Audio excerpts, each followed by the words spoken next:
I love trying out all the viral beauty products from Japan. This one's been a top seller for ages. There are different formulations of this Heroine Make mascara from Kiss Me, and the one I have here is the one that promises long and curly lashes, apparently touching the heavens. This one's won a couple of Japanese cosmetic awards.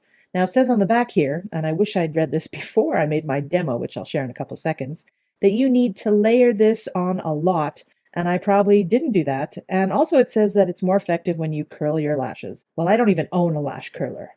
Oh, wait, yes, I do. Obviously, I don't use it much. Anyway, the reason why this is supposed to work is because it's got curl locking ingredients and shape retaining polymers. Oh, joy.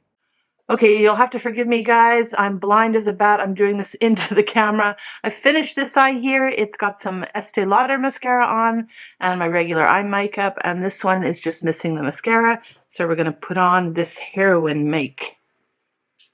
See if I get, this is the first time I'm doing this into the camera as opposed to a mirror.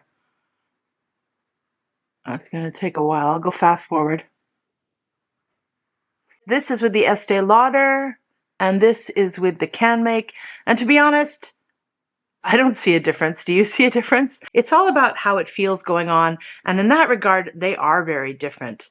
The Estee Lauder mascara is a bit chunkier, it's thicker, it's more prone to clumping, and I have to work out the clumps. On the other hand, this Heroine Make is very liquidy, so that means I have to apply a lot more coats, but I don't have the clumping issues. It just glides on nicely. So obviously that might be important for you guys. And you know, I didn't curl my lashes. I'm in my 50s. Maybe it might come off as a bigger difference for somebody who's a bit younger. Anyway, that's my review. Thanks for watching.